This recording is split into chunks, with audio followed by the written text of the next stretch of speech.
You've clicked on Behind the Buzz, a Public Fit's bi-weekly podcast scrutinizing the myriad details that made up the production of some of our most popular past shows.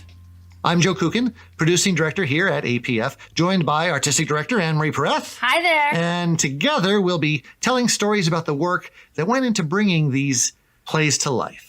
This is episode number 2, and today we're continuing the conversation about Margaret Edson's Wit, the opening show of our 2017-2018 season here in Las Vegas. We'll be joined by actors Tina Rice, who portrayed Vivian Baring, and Barbara King, who played Vivian's mentor and mother figure, really, E.M. Ashford, a character based upon real-life Oxford scholar Dame Helen Gardner. Also joining us, Ken Kucan, lifelong English literature professor, amateur thespian, and also, perhaps most importantly, my dad. He served as the dramaturg for the play and was instrumental in helping the cast, all of us really, understand the pretty complicated language involved in the poetry of John Donne. So, Anne-Marie, why would the production team of Wit need an English literature professor to talk to the cast about 16th century metaphysical poet John Donne? Well, the play is actually made up of a lot of medical language and actual poetry from John Donne. So in order for us to understand the intricacies of that language, we needed an expert to come in and help us decode that, because a lot of the play is based on his poetry. Well, yeah, and her journey of from life into death kind of mirrors some of his metaphysical work, what are known as the holy sonnets. Yeah, actually, towards the end of his life, he started writing more metaphysical poetry, or poetry, because he had lost his wife and he had lost some of his children, and he was wondering about his own salvation. And so he wrote the holy sonnets, right, which has to do with a person's mortality, life, death, and the afterlife. And so not only do you have to understand the poetry, but you have to understand that Vivian Baring is also going through that process. She's in the process of dying because she has ovarian cancer. And so she's having all these flashbacks to when she's teaching, and she's going back to these moments where she's examining the poetry that pertains to her own particular situation. For people who haven't seen the play or don't know Wit is about a very scholarly poetry, specifically a poetry literature professor in an unnamed Ivy League school who discovers that she has late-stage ovarian cancer. There is no fourth wall in this play, really. She speaks directly to the audience, and the play is really her journey of discovery of this disease through the experimental treatment process right up to the very moment of her death and all the discoveries that come with that. Is that a pretty good synopsis of the play? Absolutely. You know, it's funny to introduce your own father in a sort of objective way, but I can say my dad, Ken Kucan, was a native of Steubenville, Ohio. He's been a 60-year resident of Las Vegas. He was a lifelong teacher of English literature, mostly at Clark High School, and later the Mellows School, the preparatory academy. He's taught at the university level, which you said you didn't particularly care for. He's taught at the community college level, which you said you didn't particularly care for, and has really... He's much like Margaret Edson, yeah. Right? She didn't want to... She was equipped to teach on the college level, but she preferred to teach, she teaches 6th graders now. Yeah. Yeah. You see, she had a specialty as well. So you heard what Anne-Marie said about the incorporation of the poetry into the play. Was that your perspective? Yes, on a couple of levels. The particular poem that Edson singled out was one of the holy sonnets, written in a particularly excellent form for disputation. And the character, Vivian Baring, is in a position, she's concerned with her own death coming up. And in the grief process, she is perhaps arguing with God, at least subconsciously. And so she chooses a holy sonnet that is Italian sonnet, which, as I said before, is uniquely set out for disputation. You have the first 8 lines, the octave, where the argument is laid out, usually developed in 2 quatrains, and it is in this case. And then you have a volta, or a turning, and in the sestet, you have a response to the argument, a submission to the argument, or a resolution of the argument, depending on what the poet wanted. But she chose a particularly apt poem for this particular play. Well, and a particularly apt poet as well. Yes, indeed. Donne is, of course, referred to as the greatest of the metaphysical poets. He wasn't a particularly great theologian, but that was not part of his background. He was a very religious man. Isn't it, I'm sorry to interrupt you, but isn't it true that like a bunch of his children had died and then his wife died, and that's what led him to write all the holy sonnets? You're right in terms of the history of it. His wife and daughter had died. A number of his children had died. And in his early life, he's often compared to St. Augustine or Augustine, however you want to pronounce it, in that he led his youth was filled with sowing of wild oats, and then you pray for the crop failure in the second half of your life. And he did essentially the same thing. But a large section of his early poetry was secular. It was some people would consider licentious, and some to some degrees. But at the same time, he was honing his skills in what later became known as a metaphysical conceit, these weird, shocking, widely disparate allusions and comparisons. And so later on, when he was perhaps examining his own life and the death of his family, as you mentioned, and he shifted his attention to the holy sonnets, his wonderful tracts for sermons that he used later on when he became dean of St. Paul's. A great speaker. People came from miles around just to hear his sermons. But they were all rooted in religion and arguing with God to some degree. Well, you use the term disputation. Yes. Yeah. Can you define that? Because that is arguing, right? That's yes, exactly. Yeah, arguing with God. Is there a better definition than that? Well, a disputation isn't necessarily an argument, except in the literal defining sense of the word argument, where you lay out a train of thought to prove a point. As I said, in the octave of any sonnet, whether it's Elizabethan or Italian, you have the laying out of an argument, and either the solving of the argument, the submission to the argument, whatever, a resolution of the argument.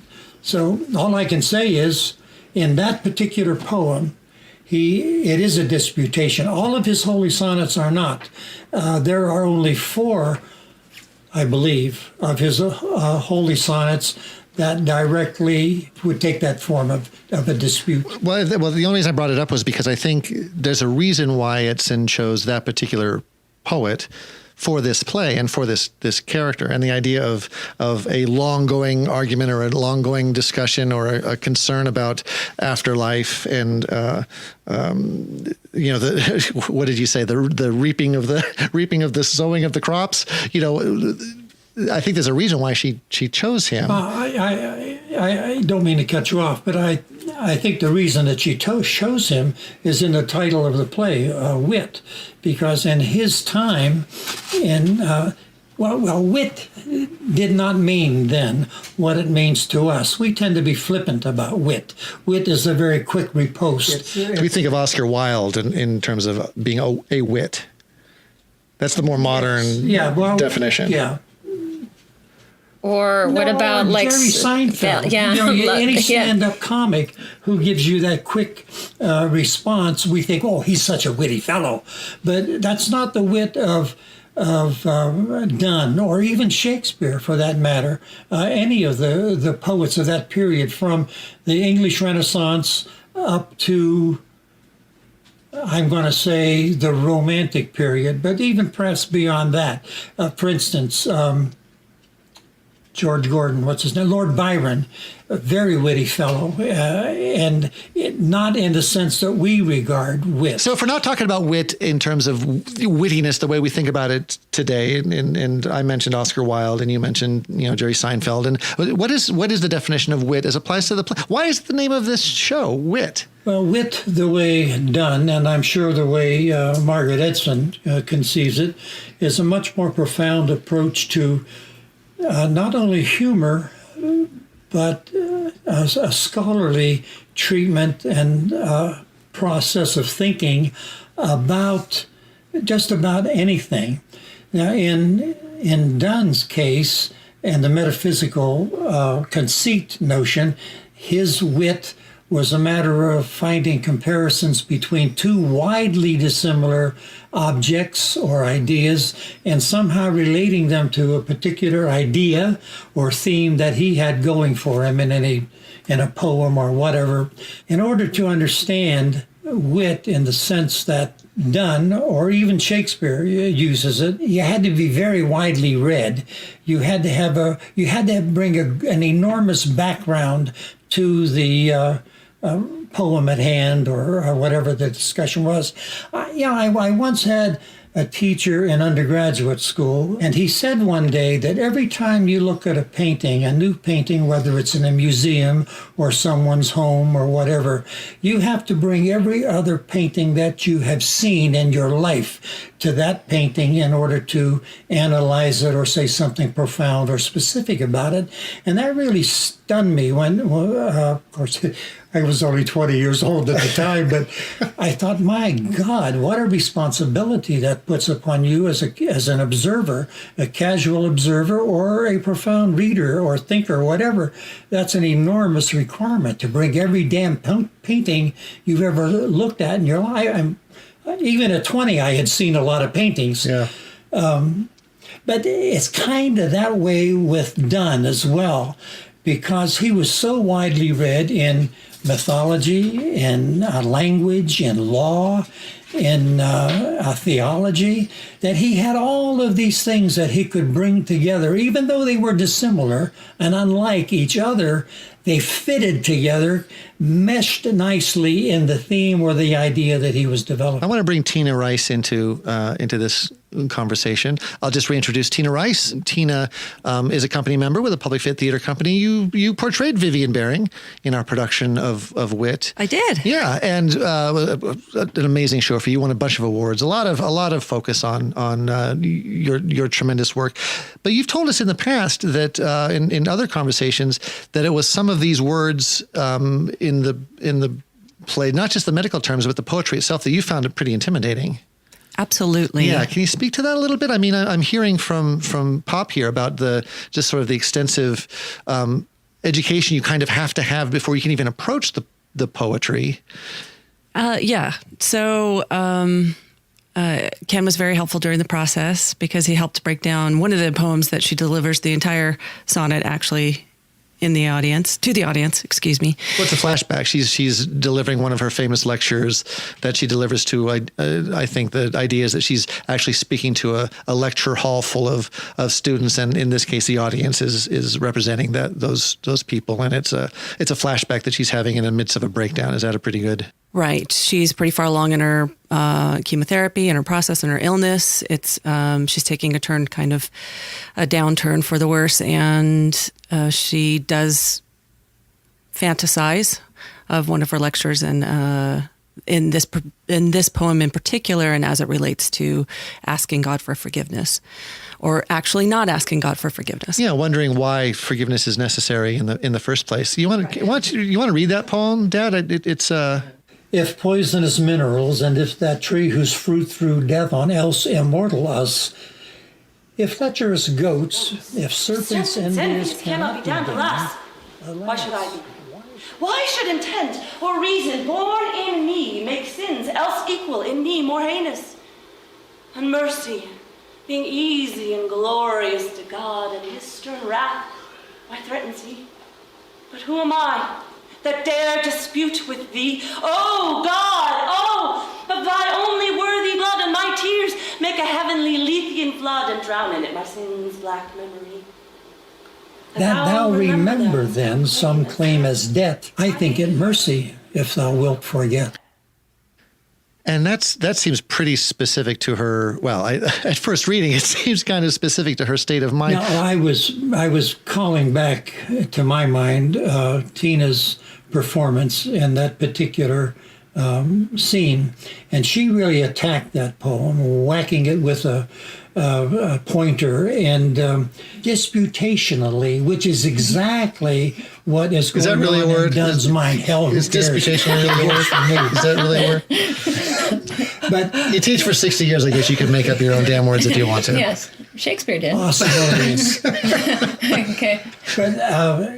But I don't know how much of it was yours or how much of it was AM's direction, but Joe's direction, whose ever, that was exactly the way to attack that poem in her state of mind, because she's dying and she is quite moderately pissed at it. And so she's delineating it for her students, but she's doing it in a halfway violent manner. Well, so you talked about how you're in this particular decline, right? And so when your health is failing you, right, you go back to a situation where you feel in control.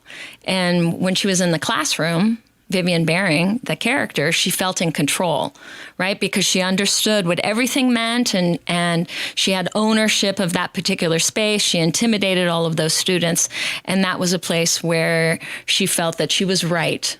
And now she wasn't feeling in control, so that's where that flashback takes her. Well, I think one of the great, I think for me, and Tina, I'd like you to talk about this a little bit. One of the great, I think, transitions in that scene, in that one monologue about that play, is I think there's a number of discoveries that you make about the play that you might, or about the poem rather, that you might not have had as a pedant, but that you had as a patient, someone who's facing imminent death. The poem, I think, changed its meaning a little bit for you. Is that a fair? Oh my goodness, yes. So what Ken was saying back to, you have to look at that painting, you have to recall every painting that you've ever seen before in order to comment on it with profoundness or something. So that's kind of the same thing. This is a person who, Vivian was a person who was very well read, a scholarly person who spent her whole entire life up until that point getting this type of depth and education and sense of what this particular poet and all of the literature, but focusing in this particular type of poetry, was about. So that in and of itself is intimidating because I don't have that background. So yeah, it was, but by the time so to me, it felt like a puzzle. It felt like a fun game that if I could dissect this in a way that I could convey that to the audience so that they then could understand this in some way. That was kind of like the Tina objective, not the Vivian objective, but the Tina objective is if I can find a way to understand this so well and make this so personal and understand the through line and the thought process, and if then I can make some sort of idea, give this idea to the audience, then that would be way more interesting than just delivering a sonnet. Well, but I think the theme of the sonnet too, the notion of, I mean, to really, tell me if I'm wrong about this, Pop, but I think that to really simplify it, the poem really is, why is there divine judgment?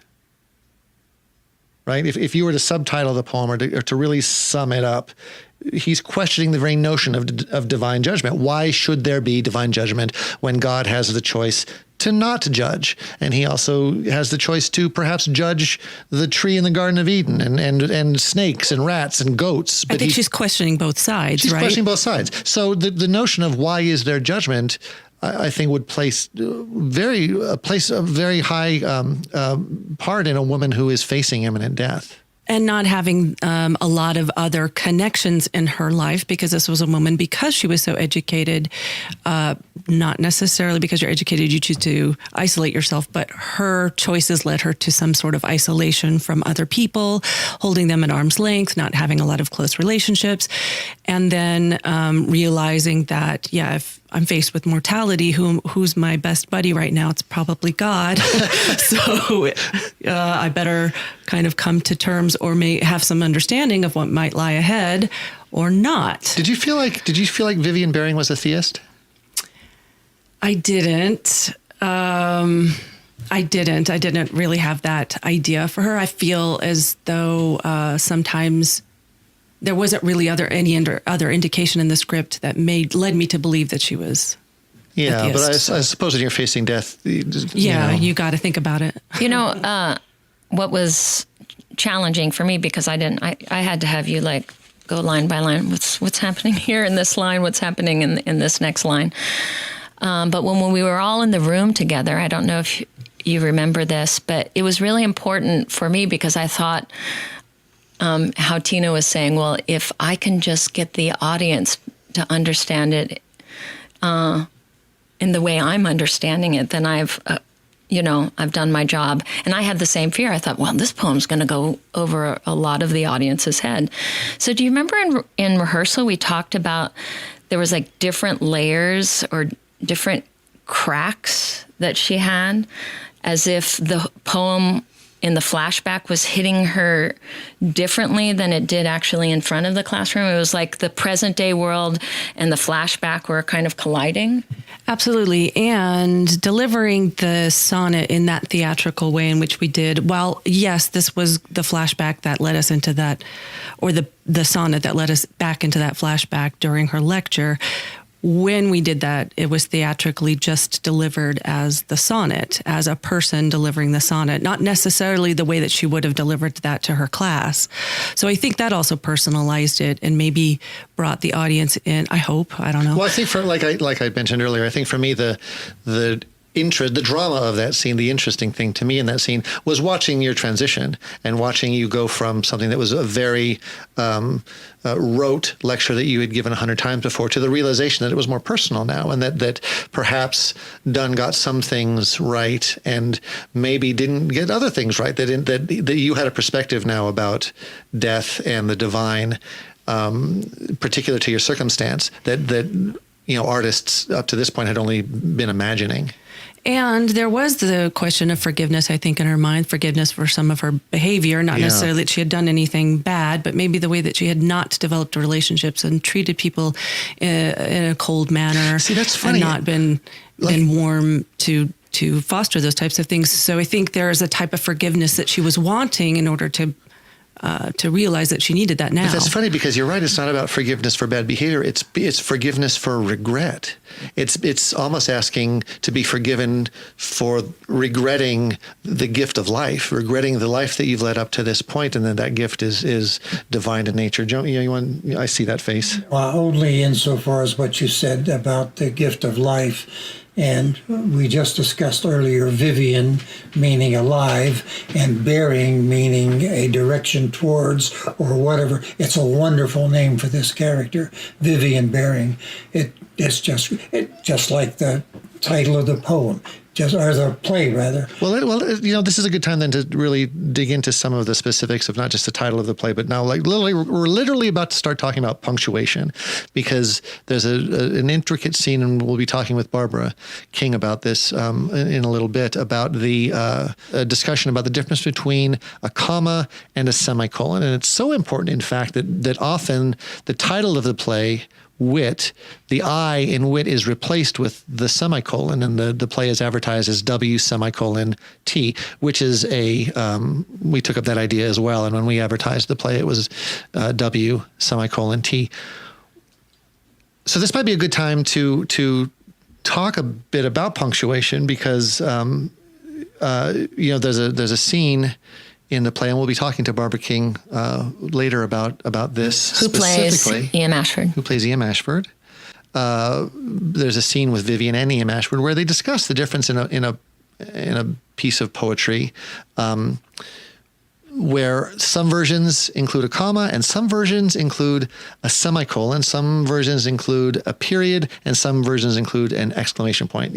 I saw that face. No, but all I wanted to remark was that oftentimes editors are the arbiters of where that particular punctuation goes. And if not the editors, sometimes the printer. The only reason we have apostrophes in English is not because of editors or of writers, but because of printers. Because when the printer was saving space by dropping letters, way back when English used to be a more highly inflected language, they needed to indicate that a letter had been left out, and they would put an apostrophe in there. Was that true? Would I lie to you? That's exactly why we have apostrophes. It's simply printers who caught. And in more modern times, a while back, they tried to get something called an interbang that would combine the not the semicolon, question mark and the exclamation point. No printer in the world picked it up. Consequently, we do not have interbangs. I like to have me a good interbang. That seems like it'd be a pretty useful mark, actually. Some of Edgar Allan Poe's poetry, for example, is considered incomplete because since he worked for a newspaper and it would go through the newspapers very often, that editors were often not just changing punctuation, but would change words. And that I know in one of my favorites, they spell the word gray two different ways based upon what the editor wanted and based upon what he wanted. So some of those distinctions make for some unclear, what did the poet really intend? I couldn't care less. Oh, really? Is that true? No, I mean, it is a little dry. And when I read, I don't read for punctuation. Well, this whole conversation is a little dry. We're talking about some early century romantic poetry. We're talking about punctuation, but I think it's important in creating this play. I think more sometimes when I think about that scene particular between Vivian Baring and her professor Ashford, is that it shows the lengths at which the specificity of these particular types of professors will go, the lengths they'll go to make sure that this is conveyed when you read that particular text. So I know that writers, when I talk to writers, I know that they're very specific. I chose this word, specifically this word, for a reason, and I'm sure it's probably the same about punctuation. But I know that I'm not in love with all of that when I read something. Mark Twain said the difference between the right word and almost the right word is the difference between the lightning and the lightning bug. Yes. Okay. Yes. Punctuation can be dry. Yes. People can be intimidated by wit because of the language, but I don't think that was what Margaret Edson was trying to do. Well, she's made a clear choice to make it about... Yes, but the whole point of E.M. Ashford's conversation about the semicolon and the exclamation point, at the end of that scene, she tells Vivian Baring, she's like, stop with the research. Go be a human. Go to the park. Spend time with your friends.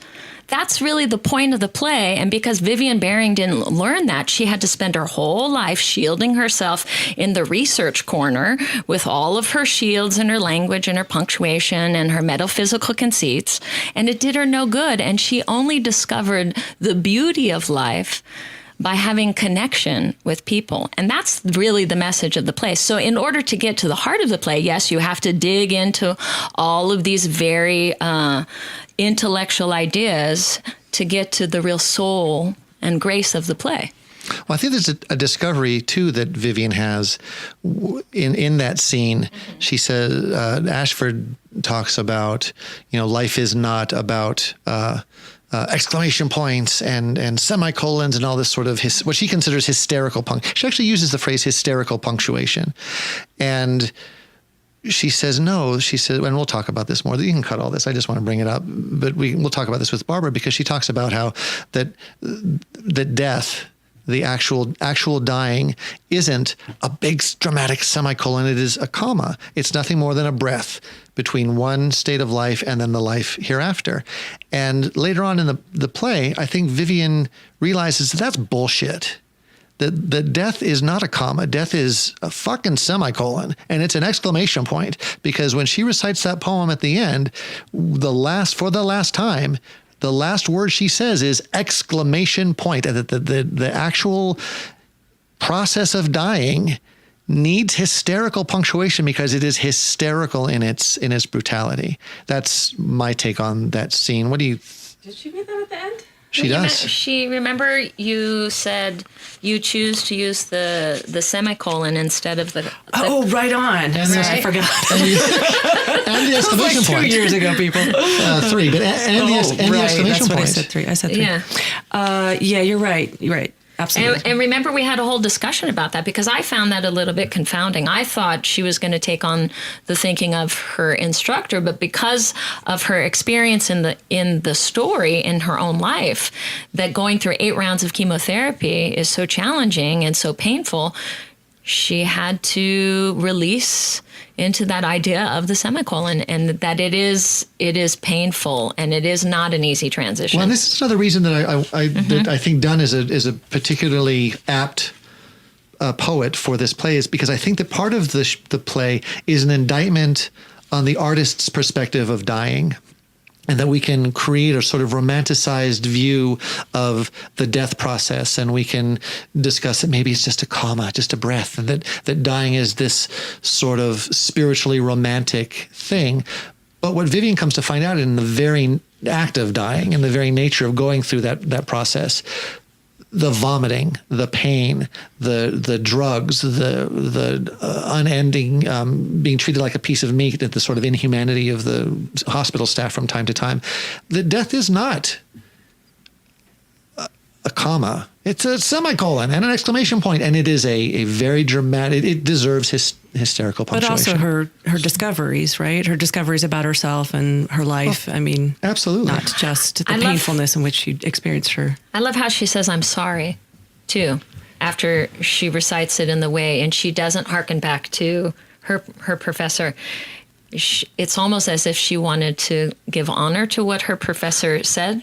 Well, but she chooses not to? Well, I remember a big conversation about the I'm sorry, and Tina, you having to come to some conclusion because you were given a lot of options about who the I'm sorry was, to God, to yourself, to the audience, to your old professors. Do you remember where you landed in that discussion? For me, it was to the audience. It was kind of... What were you apologizing for? Just that, to me, it was that her life was splashed up there, and that she's sorry that she didn't provide something more fulfilling, or provide something more fulfilling for herself in her life. And kind of like, I always thought in the back of my mind that the entire thing was a lecture in some way, in this tiny, weird kind of meta way, that because she's speaking to the audience, it's just an extended lecture in some way, not in a dry Vivian Baring way that she treated the rest of her students, but it was just another presentation for her. And that when she treated her students the way that she did, it was also kind of a sorry to them. Well, that brings me to something else I wanted to talk about with you really quickly, is that there's often with actors doing classical work, this fear that they are going to be understood by a modern audience, that when we're doing Shakespeare, that the very language itself becomes an impediment to the audience understanding what's going on. And we take great care, I think, as directors and actors to put the meaning forth and put the meaning forward.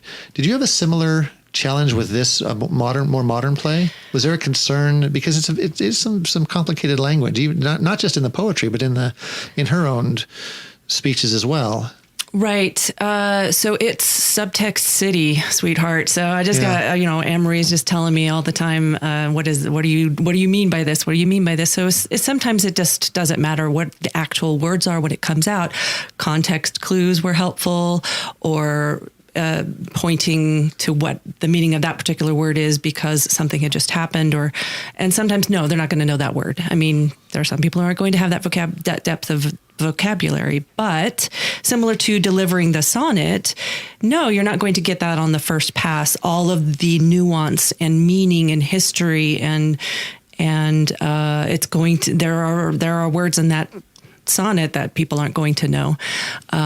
But it's what are you trying to say with it? What are you saying instead of actually saying the words? What are you trying to communicate? And I felt, as long as I was doing that in some way, then it would come across. Something would come across that people could hang their hat on. You used a word that I just wanted to define really quickly and insult as many people in the audience as possible. Anne-Marie, you want to define subtext as it applies to theatrical work? Yeah, it's the meaning beneath the language. So like I could say to you that I love you, but with those words, I actually mean that I hate you. And we do that all the time. Everything that we say has subtext. We don't, walk around like robots and speak words literally. Everything has a meaning to it. Do I look fat in this dress? I'm just kidding. Not at all. Anyway, kind of speaking to what Tina was saying before, yes, the language is very difficult. Yes, they're not going to connect to it. But if the actor portraying the role is having an honest, connective experience on stage that they can translate, the audience will pick up on the truth of that situation, and they will latch on to that, and they will take the ride. And so that's the state that we tried to keep Tina in throughout the whole play, and that's very hard to sustain. Well, and yourself too. I mean, you've admitted to having some trepidation about approaching the language in this play, and the big, not just the big medical words, but the poetry and the subtext of all of her entire experience. Well, of dying. first of all, before you can tell an actor to provide instruction or guidance, right, you have to understand what it says yourself, right? And I was crawling along at first. It took me the whole rehearsal process to feel like I could direct the play. Interestingly enough, like I learned how to direct a play like this by being guided by more intellectual types, because it wasn't in my wheelhouse. Well, and we brought in esteemed Professor Kenneth J. Kucan to serve as we were calling him dramaturg for this. I think you served a role that wasn't strictly dramaturgy. So what do you think about that, Pop? What do you think about the nature of language being almost too exclusive for audiences to pick up on or understand?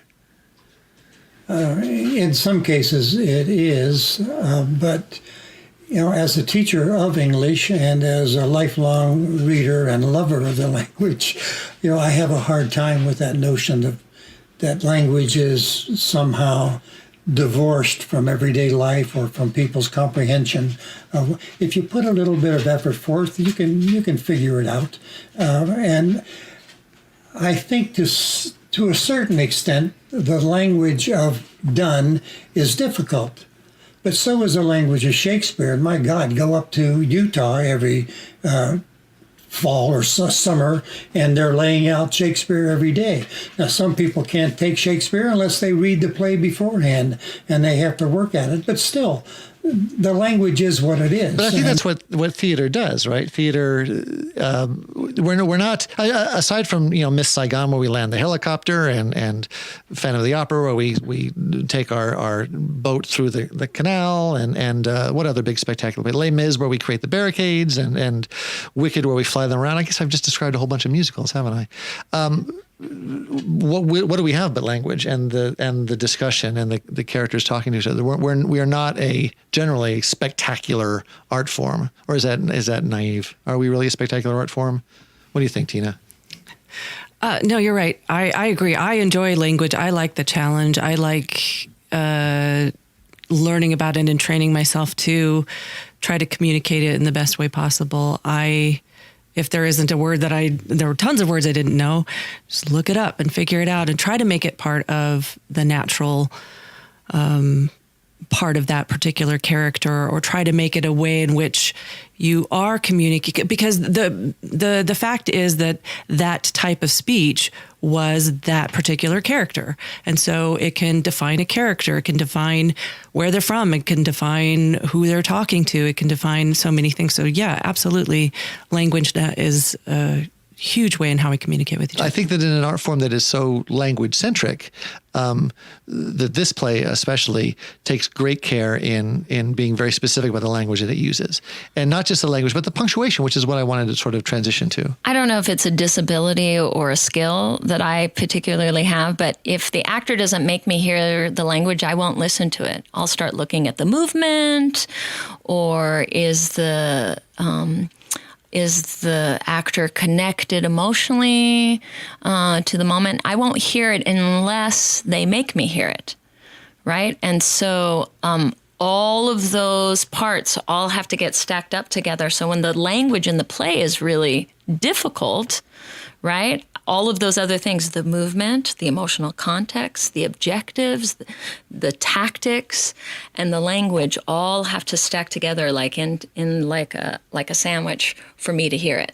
Well, this will give me a transition then to talking about punctuation, because she makes a great deal Edson makes a great deal in Wit in talking about the difference between a comma and a semicolon, for example, and the difference between a period and an exclamation point. And is punctuation, when you look at a script, Tina, for the first time, does punctuation stand out to you as a guidepost to how a line is meant to be delivered, what the subtext might be, what the meaning of the sentence is? It has to. Those are the few words that are written on the page for you to examine who that particular character is. It has to inform everything from what it is they're trying to say to what it is, how loud they might be saying it, to where the pause is, and what's causing that pause. It's very important. Well, I know so in our first rehearsals, in our first readings of plays, whenever we get together as a cast to read the play out loud for the first time together, one of the things that we sort of strive to do is we encourage everyone to read exactly what's on the page as it's written, not what they think is written or what they imagine has been written, and that a comma, pay attention to the commas, pay attention to the periods, pay attention to the ellipses versus the hyphen. And this play makes a great deal about the semicolon. What is a semicolon for, Dad? What's a semicolon? What does it do? Why would I use a semicolon in place of a comma? Well, dryly, if you want to speak, it connects two independent clauses. That is, that each clause has a subject and a verb and can stand alone as a sentence in itself. And why would I use one in place of a period or a comma? But I want to talk about wit and the notion of wit as we understand it and as the way it might have been understood in Donne's time. Okay. If you look at the title with the semicolon in it, you might look at it the same way you would listen to a Jerry Seinfeld joke and say, wow, isn't that a clever thing for me to look at for that moment? But if you look at the construction of the prose that Donne wrote when he was writing his meditations or his sermons, he wrote in long, loose sentences, sometimes periodic sentences ladled in, but the sentence would run on and on and on and on, sentences, and they would be connected sometimes by comma and conjunction, sometimes by a simple semicolon. And if when you put that semicolon between the W and T, you were thinking of the way he constructed his prose with the long, loose sentences, that would be the wit, the way that he understood it, okay? Now, in our sense, in modern times, semicolons are fairly dry things used to connect independent clauses, as I say, commas preceding conjunctions as a rule, but not necessarily in two short sentences you could use simply a comma. There's a Robert Frost poem. Some versions had a semicolon, some versions had a comma, but Frost finally said, shut up and quit arguing about it. It's a semicolon. And I mean, but he knew why it was there's something more than just a dry grammatical connection there to the writer, at any rate. And there should be to the reader, except that we're not very good readers anymore, actually. That's why I don't know. I've been out of academia for so damn long that I don't know how well Donne is respected anymore. I know that in the period of history immediately following his death, he was very popular. Poets tried to emulate him all the way around, and they created a metaphysical school because they followed Donne. Go forward 100 years, didn't care for Donne at all. He had dropped out of favor, had all but disappeared until the early part of the 20th century when T.S. Eliot comes along. And T.S. Eliot's poems, like The Wasteland, like Ash Wednesday, they're so damn complex. I mean, you have to have read widely just the way you have to have read Donne widely to understand it. As far as I know, people are still trying to explicate The Wasteland. I don't know. There are so many allusions and references that do not readily come to mind with the modern reader. So, but as I say, right now I don't know where he stands. Is that part of? Do you think that part of that is that things aren't with that such complexity aren't being written anymore either? Well, I don't think they're being thought anymore. If you take a look at the condition of poetry today, you're limited to essentially poetry slams. People, it is so personal and so individual. It pertains to me, my, I. Rarely to you, except how you relate to me. It's very, very personal. And so you don't have this wide-ranging philosophical search for meaning, for allusion, for substance. I think that specifically in Edson being so smart as to choose John Donne for its toughness to understand, which I think is it's a good reflection on what Vivian was. She's tough to understand, tough to get close to, tough to dissect. Well, that's reflected in the play as well. We have flashback scenes where she sort of berates students for not stepping up to the complexity of the work required of them to understand these poems. Wasn't T.S. Eliot a huge critic of John Donne? Oh, he's a fan. Was a fan? I thought he was a critic. No, he's a fan. In fact, it was his poetry that reawakened an interest in Donne at the early part of the 20th century. I thought I read a couple criticisms of his of Donne, and they weren't positive. They wrote similarly, is what I'm talking about. So I don't know Eliot's mind. I have not read anything where he was critical of Donne. But you may well be right. I don't know. As we were all talking about this, I don't know what Vivian Baring or what Margaret Edson's experience was in grad school or undergrad when she was studying, but I wonder if she was surrounded by a bunch of Vivian Barings. Because I know my experience when I was in grad school, I had to take Renaissance drama in the English department, and it was much like this. We're all sitting around a table, and all of the students were all competing with each other in terms of using the largest words and the most philosophical ideas in order to find favor with the teacher. And they weren't really getting at the heart of what we were studying. And I found it really frustrating as a theater student, because I feel as a theater director or participant that what we're trying to do with audiences is not only get them to think, but we're trying to get them to feel simultaneously at the same time. And so I'm just wondering if that was her experience, and that's why she could create a character like this. And interestingly enough, if you watch videos of Margaret Edson, she is the opposite of Vivian Baring in terms of temperament. She's so very sweet and so very humble, but an intellectual genius. Can you be a Vivian Baring and teach sixth grade? You can. I think you might. I think you might have to be. You might have to have a certain sensibility. You taught high school, and you're the masculine Vivian Baring. Oh, come on.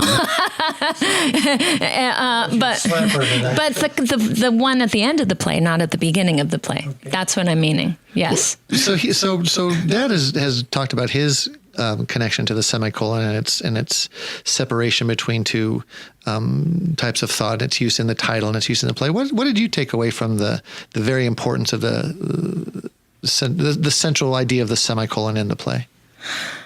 Well, I can remember prior to us working on the show, coming in and looking at the E.M. Ashford section of the play, and us talking about the comma versus the semicolon. And I remember you were like, yeah, the comma is just like turning the page. It's like turning the page. It's like a breath. It's so simple. And in that moment, the breath and the turning of the page, I got emotional as you were, helping me with my lecture, because I think that's what we want in the process between going from life to death to afterlife. Some of us don't believe in the afterlife, but we want it just to be a breath. We want we just want to turn the page. I think we're afraid of what's going to happen at the end. And so we long for that. And we long for a comma in place of a semicolon. Yeah. And a period in place of an exclamation point. I don't think any of us want pain or strife or agony. I think we long for that. And so the fact that she says in the play that she's tough, and she is tough, and she has to go through this very tough experience, and that she's honest with herself. Vivian Baring is honest with herself enough to say at the end of the play that it's not easy, and my journey has not been easy, that it is a semicolon. And she says to the audience, I'm sorry, I can't give you what you want. I can't give you that easy process that we're all longing for, right? Because that's what I long for, but I don't think that's what I'm facing, and I don't think many of us are facing that. Well, I'm gonna go off script a little bit here, because right now, your wife, my mother, is in the process. She's just been diagnosed with spinal meningitis. We thought maybe she'd had a stroke, and she's been in the hospital now for a few days, and will probably be there for a few more. And she's suffering from early onset dementia. She has some comprehension problems. But before, when we were talking about that, you and me, as well as she and I, we talked about her fears of what came next. We've not been a particularly religious family, so I don't know that we have great hope for eternal life in the Eden hereafter. But there's still a certain amount of fear, I think, in that process. And you're what, 96, 97 years old? 104. And we've had some discussions about end-of-life processes. What do these seem more immediate outside of the hysterical poetry and spiritual romance of growing old and facing termination? Well, for me, the punctuation at the end of life is neither a semicolon nor a comma. It's a period.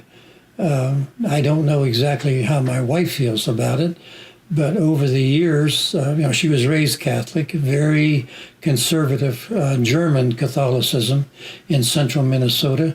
And through her marriage to me and her exposure to the three sons, I suspect she has loosened up and moved away from that a great deal. And I don't know what she looks forward to in the afterlife, if anything. We have not discussed it in any kind of detail. But I suspect she feels, as I do, that the punctuation is a period. How scary is that? Not to me at all. I mean, the world got along without me for a long time. I don't think it'll make much difference to the world when I go. Well, I disagree. Well, it'll hurt my feelings. We have some subtle connections, but if I made any contribution at all, it will be borne out in my students. Several of them have written books, by the way, and sent them to me, which is a nice thing to have as an ex-teacher. But other than that, I don't think that the world or the universe, or if there is a God, is going to be disappointed in my passing. Has your thought process about that changed at all since you were a younger man? I mean, you're 80, you're 84. My career as a monk, outside of college, I was. That's not a joke. You were. No, I was a monk. I was in the monkery, if you wish, in Pennsylvania. TOR, Third Order Regular of the Franciscan Order, as opposed to the OFMs, the Order for our Minors. I could go on with this bullshit. It's like Air Force versus Navy. But and anyway, I went in with great anticipation, actually. It was shortly after I graduated from college, so I didn't go into it blindly. But I was very quickly disappointed and disillusioned. And when I left, I have to say I didn't miss it at all. And it was then that the gradual erosion of my Catholicism, began. Although later on in life, when I married your mother, who was this one hard, fast Catholic and with German background, I chaired a steering committee to set up a parish council. I became involved with the church again, and then with the growth of my sons and interactions with them and the world in general, that kind of eroded away and left. And I must say, I don't miss it one whit. Well, it's funny. I one whit. Well done. That's WHIT. Yeah, I figured as much. I see you kept the haircut, though. I find it really funny because I didn't ask you anything at all about religion, and it's automatic, though, isn't it? The approach to mortality immediately. What brings to mind is the spiritual questions involved, as opposed to any sort of naturalistic questions of just being no more. Tina, you're nodding like crazy. No, I agree. I mean, it is a funny thing, even if you aren't a religious person, that's where everybody's mind tends to go when it gets to be that close. And it is interesting. In some instances, I had a friend whose wife died of cancer some years ago, a fairly young age by my view. She was only 69. And she had a background of Catholicism, very structured, straight-laced, Maine Catholicism for that matter. And she was suffering from a whole litany of cancers. And she was beginning to grasp at straws about what lay ahead of her. And she was what they used to call fallen away Catholics. And so she made her husband, who was an atheist, by the way, take her to Mass one day to see if she could reconnect in some manner through the ritual. And Catholicism is rife with ritual. It's great theater. And I spoke with her afterwards, and she said, nothing, no connection at all. And she went to her death stoically, and no worries about God or the afterlife, certainly based on her Catholicism, her ex-Catholicism.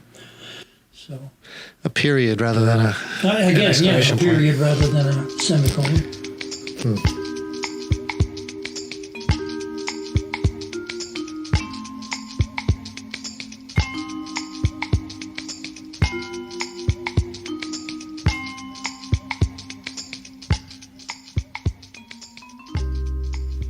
All right, Emery, let's bring Barbara King into the conversation. Barbara, thanks for coming on. Let me introduce you really quickly Let me introduce you real quick.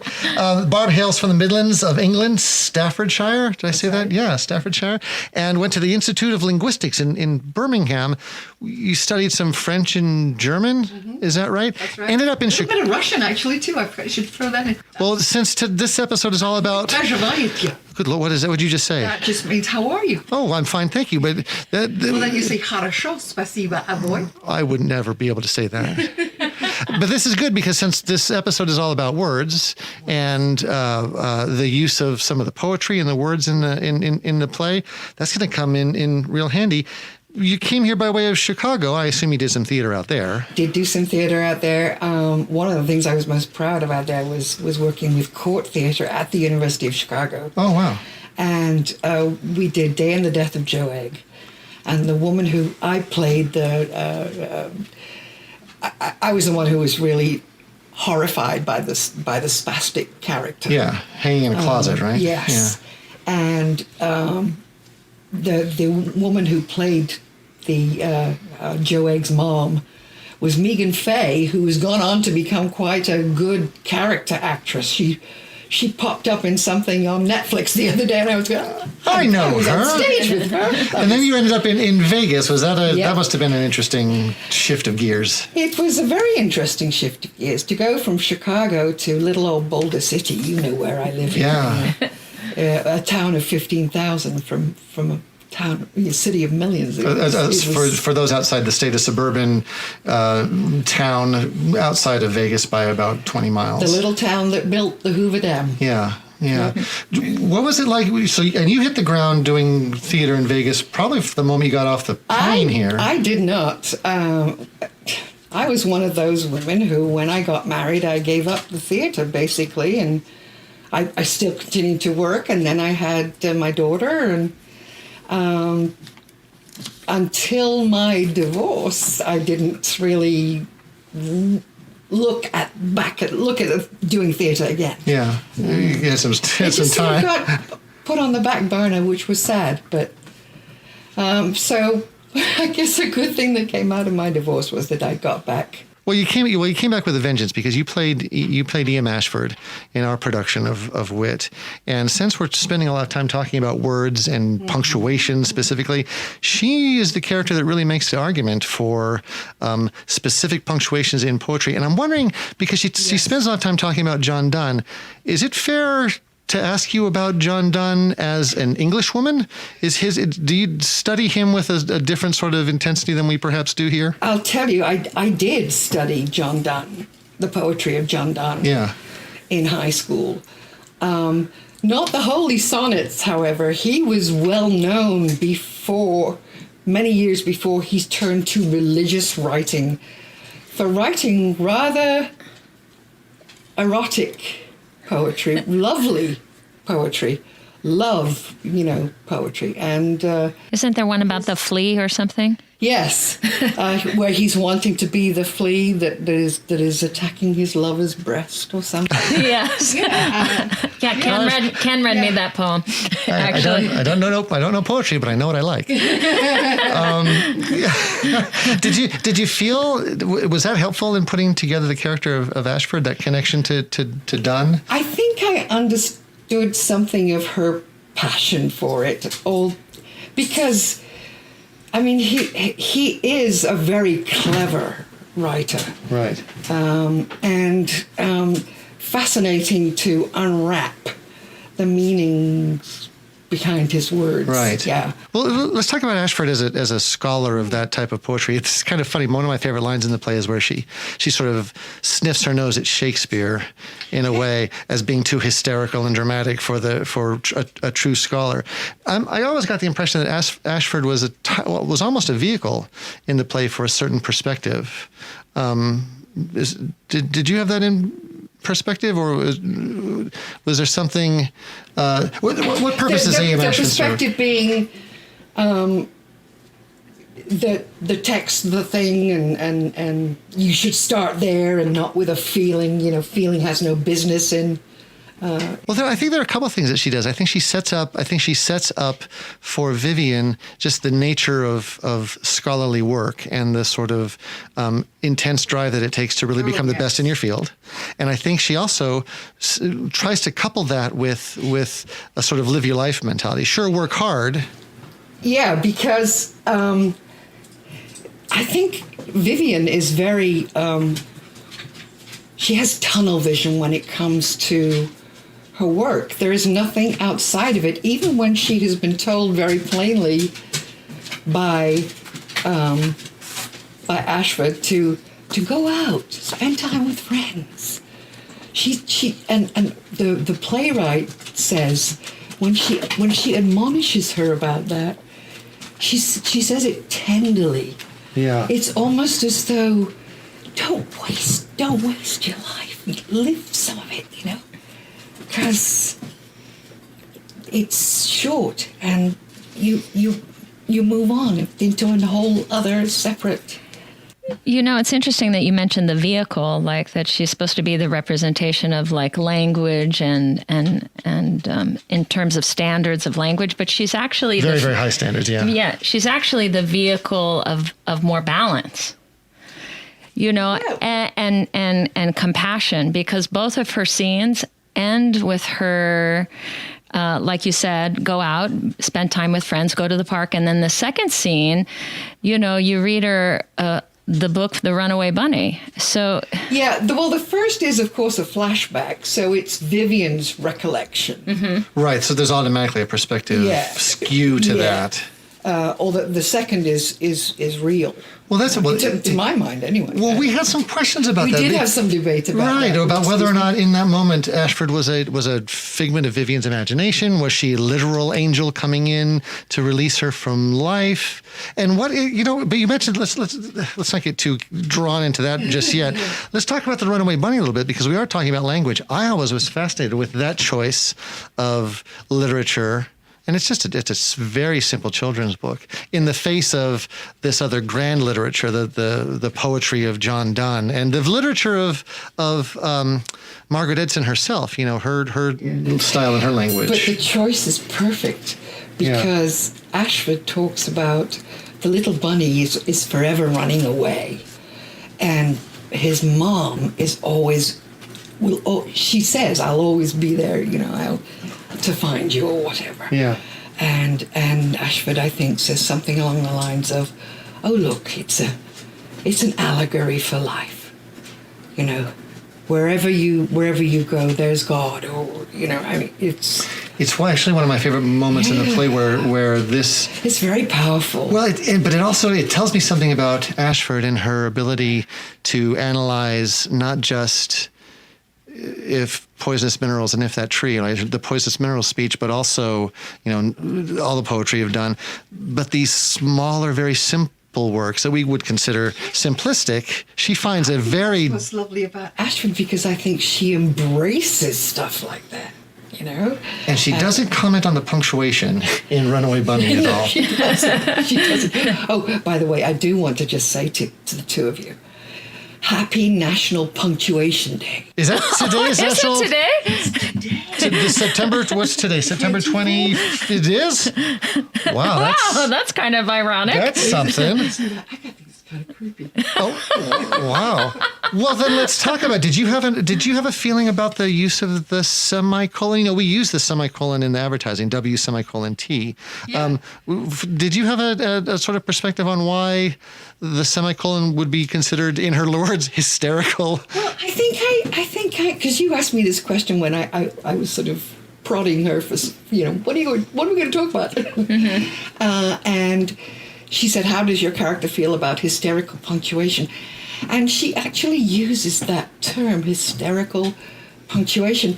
And so I've been sort of thinking about that, because I realized that hysteria was an illness that was put down, that was diagnosed about women, oftentimes their monthlies caused hysteria. Mm-hmm. So when she uses that word, it seems just very... like she's minimizing. Almost. But as she talks about, especially the exclamation point, and the semicolon is sort of lumped in the same sort of group. Yeah. One of the things that I had sent back to, because I had to Google semicolon because I didn't know too much about it, but this was really fun. That gender stereotypes also come into play. Semicolons seem most closely associated with the florid emotional writing often ascribed to women, rather than the spare, chiseled prose with which men generally are credited. Where did you find that? It was a Chicago Tribune writer, staff writer, a woman who this was back in late '99, and she'd written this about a month after Edson won the Pulitzer for wit. Oh, really? And so she mentions it to quite a lot. Right. And talks about, when the semicolon first arrived in the English language. I guess Donne did use it in 1612. Yeah. Although it's not the approved text that E.M. Ashford likes for Death Be Not Proud. Right. But it had been around in English. Shakespeare used it in 1605 or whatever, and there are some modern writers that will that use it abundantly. Steinbeck was one in Grapes of Wrath, I guess. And then, others that will sort of avoid it like the plague. It's really sort of a strange piece of punctuation, because I guess they say you should use it where you could use a period. Mm-hmm. But it almost seems like it's taken on this cachet now, that people who use it are somehow more intelligent, intellectually the merit badge of the semicolon. I admit I never use a semicolon because it's scary. Because you're probably unsure of where. Well, yeah, I'm just not. I think a lot of people feel that. Yeah, and I have to admit, I use them in text messages. I will use it. Of course you do, Jill. Of course you do. I will drop a semicolon into a text message if I feel it's appropriate, because I feel like it really is an evocative. This is the dumbest phrase I'm ever going to say in my life. It feels like a very evocative piece of grammar. There you go. It feels like a punctuation mark that has something to say. Well, it does. It sets you up. It sets you up to continue the thought without having to completely come to a stop. It gives you she talks about breath in the play. The comma is just a breath, but for me the semicolon is the bigger breath. It's sort of inhaling of and now what else? Yeah. I've stumped the panel. Well, because I think the semicolon is almost like the trampoline that sort of catapults you onto the next thought and phrase. Oh, I like that. The trampoline of punctuation marks. Bouncing, yeah. Oh, I like that. Does it feel? Would you consider it as Barbara, not as EMS? Would you consider it hysterical punctuation? No. I actually am snobbish enough to believe it does suggest a certain level of intellect. Then I have a question. Yeah. Just like the E.M. Ashford question. So why is she so hard on Vivian for using the semicolon? Because I think for this, she's very snobbish about the text that she uses, and her the name, of course, she drops all the time is Helen Gardner. Well, we should just take a moment to explain who Helen Gardner is. Dame Helen Gardner now, actually. I believe she was an emeritus professor of English literature at the University of Oxford, and she's the actual scholar upon whom E.M. Ashford is based. Yes, that's right. Yeah, her work on Donne and any number of quintessential. Exactly right. That scene for Donne. Yeah, that scene is about using the right version, and for whatever reason, the book is checked out to the library. Exactly. Vivian gets the wrong book, and it's the Gardner version that Ashford. I remember, during rehearsal, you brought me an edition, the Helen Gardner edition of Donne's poems. Of Donne's poems. Yes. Yes. So yes, she's published. Well, but that brings me back to the idea that I don't think we keep talking about the semicolon. I don't know that it is the specifics of the semicolon that are important for Ashford as much as it is the importance of using the correct punctuation, the punctuation that Donne intended, and that perhaps in this instance, in Death Be Not Proud, that semicolon did not exist. It was the comma that was important because Gardner had the right punctuation. Yeah. See, I get the feeling that in all probability at that time, it just, in some respects, punctuation didn't exist. I said he started using it in 1610, but they could, on a whim, decide whether to use it or not. And goodness knows, spelling was, whatever they wanted it to be. We were talking to my father earlier, and he made the point that a lot of times punctuation was sort of determined by the typesetter or by the editor or by someone down the line and not necessarily from the original source. True, and who knows what folio, the two different versions were on. Yeah. But she really does... Ashford is the character. She just is really very sharp about the fact that this is the only text that matters. The other with, and I mean she's very flamboyant about the way she has reasons for it. she insults the text. It's inauthentic, I think is the word that she uses. Inauthentic, yeah. To Vivian. Do you think, though, that it has anything really to do with, like, her belief system, too? Well, it does sort of gravitate into that, doesn't it? Because she talks about, life and life everlasting be separated by nothing but a breath and nothing but a comma. Right, life, death, and the afterlife. Right, and so I think that's what the play is about. And so I think that's why Edson, Margaret Edson, the playwright of Wit, decided to put that in the front part of the play, because here it is Vivian Baring. She is now going through 8 rounds of chemotherapy and probably pondering on what her outcome is. And so that's either consciously or unconsciously. This is the image that she brings up first. She brings up this past image of her teacher. Right, because they have sort of made her, that, and the scene before with her dad. Right. This is what has made her. Her dad's influence, her love of words started at the moment that they talked about the Flopsy bunnies. And she learned what the word soporific meant, So, and I think her joy as a child just sprang from that, and then it took her through.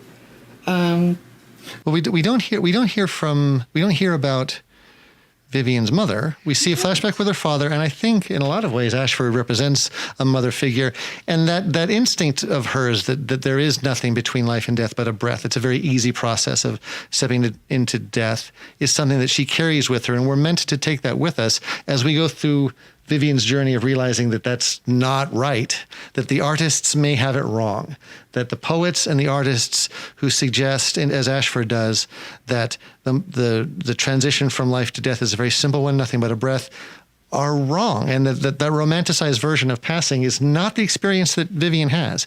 She goes through quite a painful transition between life and death, and actually says there at the end, when she reads that poem, when she reads Death Be Not Proud for that last time, she says, semicolon, exclamation point, that those are the punctuations, she goes back to the hysterical punctuation, right? And it's the hysterical punctuation that is more true, perhaps not as romantic and quiet and subtle, but it's more true in her experience. And I think that's... I don't know that I'm as literate as that in my interpretation, in as much as when she has all these flashbacks and she's looking back at her life, and yes, she's going through the pain, but I don't think it's necessarily about that. I think she comes to realize that at the end of the day, the thing that matters is humanity and kindness, and it's the thing that she's seeking most of all. So, and just to speak to that, when you do come back in that last scene, you ask her, "Oh, would you like me to read some Donne?" And she goes, "No." And that's when... And that is one of my favorites. I mean, even as sad as that scene was, to see her so debilitated, people... the audience would always give her a nice laugh when she said that. Get us away from the Donne. Well, then we should talk about that last scene. Do you think that Ashford is there at that moment, or is she's not a flashback? She's not a vision. She's not a... Maybe we should kind of talk about that. So in previous buzzes or talkbacks after the show, there were audience members who thought that you were an angel. There were audience members, that you were in her mind, or that it was actually a real moment that was happening for her in real time in the hospital. I mean, I may not have said anything during the buzz if that did come up, but my feeling was always that she was there. Well, she was there. And she had heard she was for her great-grandson's birthday, and she had heard this terrible news about her old student. And yes, I don't know if you coincidence maybe, but yes. I don't know if you remember, but I think the entrance that comes right after that, I think Jason comes in to see. And doesn't acknowledge me. Right, you would exit, and then we allowed some space, right, and then he would come in after, because we wanted to keep that a bit ambiguous, so that the audience would get to make that decision for themselves. And there was one particular buzz where everybody got pretty heated about it, because, people bring their own narrative to the play. Of course. Yeah, and so I just love that. And, it's something I even discuss in my class. And, without seeing a production, the students, they also bring their own perspective. And they oftentimes think that you are an angel. That's a big one. I think they're attracted to that metaphysical idea, And maybe the joy is in being able to interpret that it is just a little, obscure, because nobody acknowledges, nobody sees her in the room, or it's so it could very well be, but from my own personal point of view in developing her, I always thought that she was real at that point. Me too. It was a nice, but it was a nice mystery, as with a lot of shows. It's nice to have some of those unanswered questions that the audience can answer for themselves and create their own experience. Yeah, I don't think you ever want to spoon feed an audience, do you? I don't think so. Oh no, you always want to keep mystery, create mystery, keep mystery, leave unanswered questions, keep people talking. Create a sequel in your mind afterwards, right? So we talked a little bit about the buzz, Barb. Do you remember did any of the buzz feedback stand out to you? I know it's been a couple of years now, but I wonder if you didn't have any not memories. Specifically from my character, but I just remember what an emotional experience it was for many of our audience members. Yeah. I mean, a lot of them had heard about it because it's sort of a well-known play. I do think that audiences were just carried away by the beauty of the words, of the experience.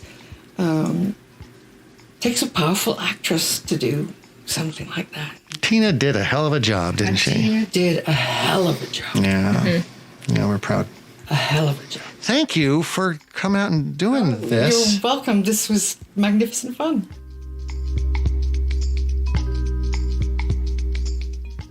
And I think that about wraps it up for this episode of Behind the Buzz. I want to thank Barbara King, Tina Rice. I want to thank my dad for coming out and joining us in this conversation about words, and punctuation. Is that where you want me to say something? Or you just nodded at me. That's good. No, do the nod. Just do a bigger nod. Do you want me to thank you? I'll thank you, Joe. And I'd like to thank Joe Kucan. And I'd like to thank Anne-Marie Pereth for spending some time talking about, I think, was one of our proudest works to date. If you haven't yet, smash that subscribe button. And just a quick reminder, in the state of Nevada, early voting begins October 17th.